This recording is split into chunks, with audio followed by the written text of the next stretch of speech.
पीढ़ियों तक पितरों को मोक्ष की प्राप्ति हो जाती है। इंदिरा एकादशी का व्रत पितृपक्ष में रखा जाता है। यह व्रत मृत पूर्वजों पितरों की मुक्ति के लिए होता है। इसलिए इंदिरा एकादशी व्रत का अन्य एकादशियों के व्रत में अलग स्थान है। एकादशी व्रत के नियम के अनुसार यह व्रत 10वीं तिथि से शुरू होता है और व्रत पारण 12वीं तिथि के दिन तक होता है।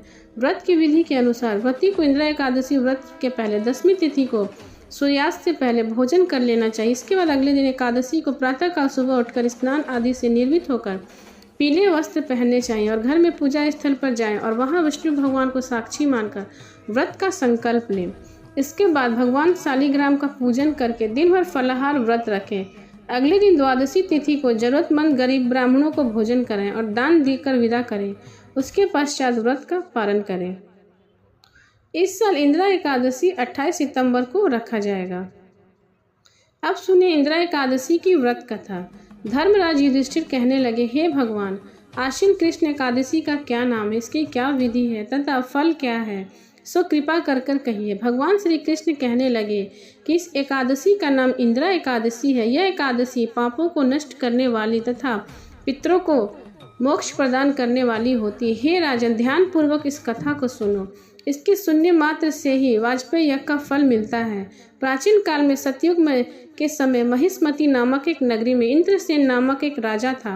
वह धर्म पूर्वक अपनी प्रजा का पालन किया करता था। वह राजा पुत्र पौत्र और धन आदि से संपन्न और विष्णु भगवान का परम भक्त था। एक दिन जब राजा सुख पूर्वक अपनी सभा में बैठा था तो आकाश मार्ग से महर्षि नारद उतरकर उनकी सभा में आए। राजा ने उन्हें देखते हाथ जोड़कर खड़े हो गए और विधि पूर्वक पूछा। वो आसन में अर्घ्य दिया। सुख से बैठकर मुनि ने राजा से पूछा कि हे राजन, आपके सातों अंग कुशल पूर्वक हैं तो तुम्हारी बुद्धि धर्म और तुम्हारा मन विष्णु भक्ति में तो रहता है। देवर्षि नारद की ऐसी बातें सुनकर राजा ने कहा, हे महर्षि, आप कृपा करके मेरे राज्य के सब कुशल हैं तथा मेरे यहाँ यज्ञ कर्म सुकृत हो रहे हैं। आप कृपा करके अपने आगमन का कारण कहिए।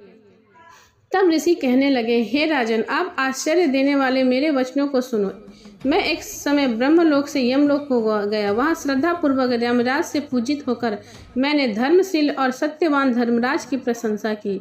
उसी समय यमराज की सभा में मैंने महान ज्ञानी तथा धर्मात्म तुम्हारे पिता को एकादशी का व्रत भंग होने के कारण देखा। उन्होंने संदेश दिया, सो मैं तुमसे कहता हूँ। उन्होंने कहा कि पूर्व जन्म में कोई विघ्न हो जाने के कारण मैं यमराज के निकट रह रहा हूँ। सो हे पुत्र, यदि तुम आश्विन माह के कृष्ण पक्ष के इंदिरा एकादशी का व्रत मेरे नियमित करो तो मुझे स्वर्ग की प्राप्ति हो सकती है। इतना सुनकर राजा कहने लगे, हे महर्षि, आप इस व्रत की विधि मुझको कहिए। नारद जी कहने लगे, आश्विन माह के कृष्ण पक्ष के 10वीं के दिन प्रातःकाल श्रद्धा पूर्वक स्नान से निर्मित होकर पुनः दोपहर को नदी आदि में जाकर स्नान करें। फिर श्रद्धा पूर्वक पितरों को श्राद्ध करें और एक बार भोजन करें। प्रातःकाल होने पर एकादशी के दिन दातुन आदि करके स्नान करें। फिर व्रतों के नियम को भक्ति पूर्वक ग्रहण करता हुआ प्रतिज्ञा करें कि मैं आज संपूर्ण भोगों को त्याग कर निराहार एकादशी का व्रत करूंगा। हे महर्षि, हे पुंडरीकाक्ष, मैं आपकी शरण में हूँ, आप मेरी रक्षा कीजिए। इस प्रकार नियम पूर्वक शालिग्राम की मूर्ति को आगे विधि पूर्वक श्राद्ध करके योग्य ब्राह्मणों को फलाहार का भोजन कराएं और दक्षिणा दे। पितरों के श्राद्ध से जो बच जाए उसको सूंघ कर गौ को दे दें तथा धूप दीप गंध पुष्प नैवेद्य आदि सब सामग्री से ऋषिकेश भगवान का पूजन करें। रात में भगवान के निकट जागरण करें। इसके पश्चात 12वीं के दिन प्रातःकाल होने पर भगवान का पूजन करें, ब्राह्मणों को भोजन करें। भाई बंधुओं, स्त्री और पुत्र सहित आप भी मौन रहकर भोजन करें। नारद जी कहने लगे, हे राजन, इस विधि से यदि तुम आलस्य रहित होकर इस एकादशी का व्रत करोगे तो तुम्हारे पिता अवश्य ही स्वर्लोक को जाएंगे। इतना कहकर नारद जी वहां से अंतर ध्यान हो गए। नारद जी के कथना अनुसार राजा द्वारा अपने बंधुओं तथा दासों सहित व्रत करने से आकाश से पुष्प वर्षा हुई और उस राजा के पिता गरुड़ पर चढ़कर विष्णु लोक को गए। राजा इंद्रसेन ने भी एकादशी के व्रत के प्रभाव से निकट राज्य करत अंत में पुत्र को सिंहासन पर बैठाकर स्वर्ग लोक को चले गए। हे युधिष्ठिर, यह इंदिरा एकादशी के व्रत का महत्व मैंने तुमसे कहा है। इसके पढ़ने और सुनने से मनुष्य सब पापों से छूट जाता है और सब प्रकार के भोगों को भोग कर वैकुंठ को प्राप्त होता है।